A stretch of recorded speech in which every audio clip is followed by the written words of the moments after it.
안녕하세요, 집사렐라입니다.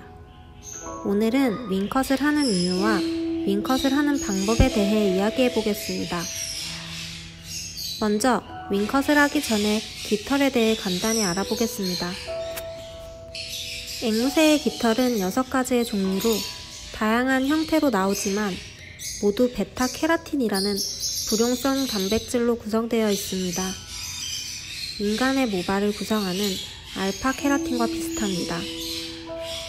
이는 즉, 깃털을 자른다는 것은 사람의 모발을 자르는 것과 비슷하다고 판단할 수 있습니다.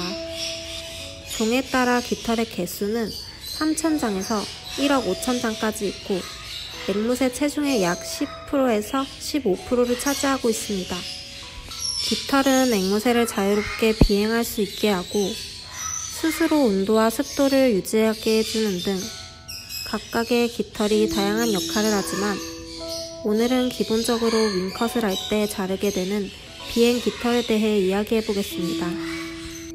조류의 비행은 동물계에서 가장 복잡한 형태의 운동 중에 하나로 알려져 있으며 날갯짓을 해서 날아가고 방향을 바꾸고 착지할 때까지 날개는 많은 방향 전환과 속도 조절을 함으로써 날개 주위의 근육들이 발달하게 됩니다.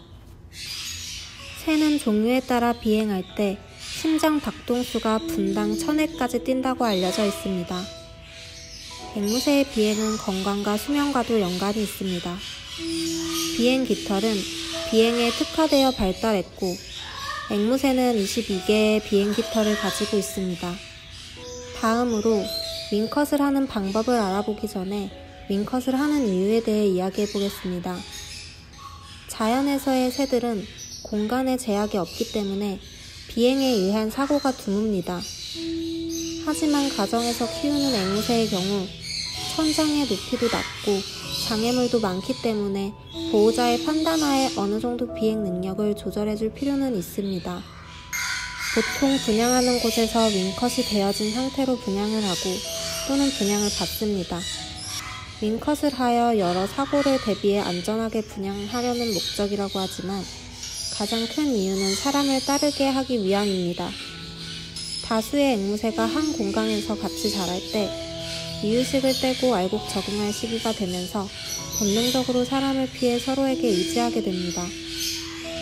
그렇기 때문에 다수의 이유조를 분양하는 곳에서는 윙컷을 해야 입양자가 가정에서의 핸들링이 조금 더 수월하게 됩니다. 하지만 첫 비행을 하지 못한 채 윙컷을 한 앵무새는 대부분 착지하는 법을 터득하지 못한 채 지내게 됩니다. 윙컷을 했기 때문에 떨어질 때 보다 빨리 떨어지게 되는데 착지하는 방법이 능숙하지 못한 앵무새는 잘못된 착지로 인해 가슴뼈, 부리, 머리가 바닥에 부딪혀 다치는 경우도 있습니다. 또 새 비행깃이 자랐을 때 비행이 서툴고 훈련이 되지 않아 여기저기 부딪히고 보호자의 핸들링을 거부하게 되기도 합니다.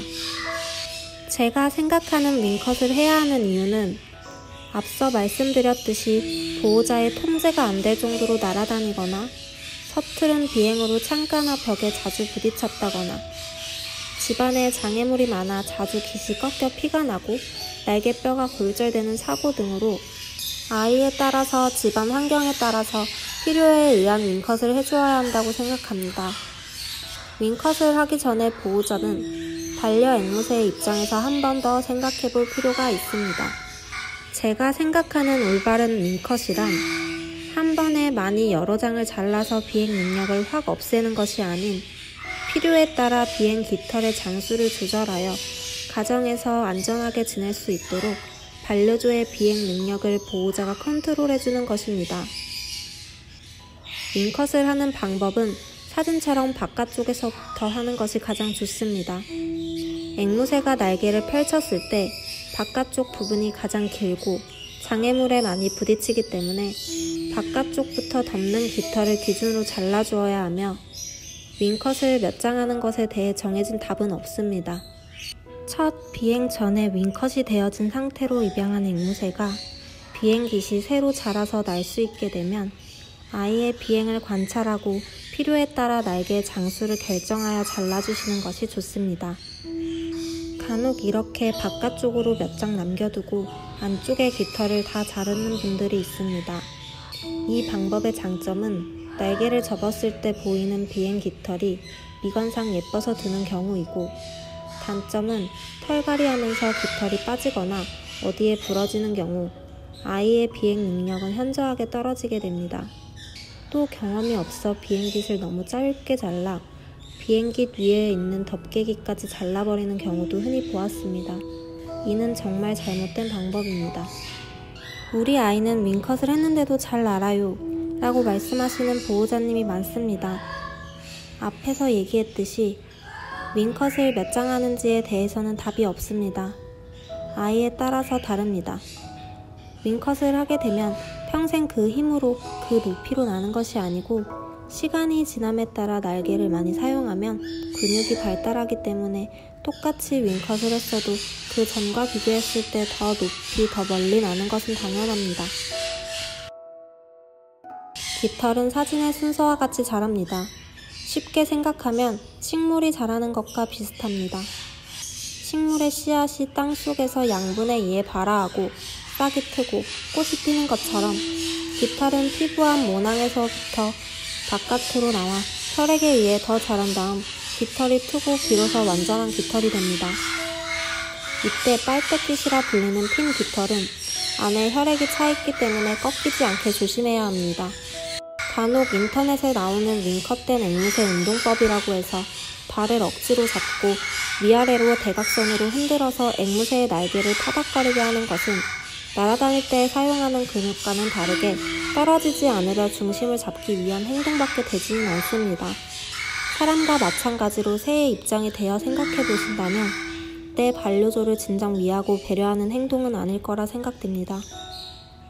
스스로 날갯짓을 해서 날아가고 방향을 바꾸고 착지하는 것만큼 앵무새에게 좋은 운동은 없습니다. 개인적으로 윙컷을 하는 이유가 안전상의 이유라면 전문가와 상의해서 윙컷의 여부와 깃털의 장수를 결정하시는 것이 좋고, 보호자와의 교감이 충분하고 비행이 능숙하다면 날아다니는 속도와 착지하는 것을 감안하여 조금만 윙컷을 하시거나 안 하시는 것을 추천합니다.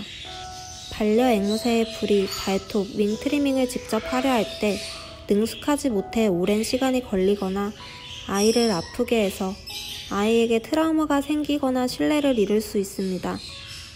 경험이 없는 분들은 전문가에게 맡기시는 것을 추천합니다.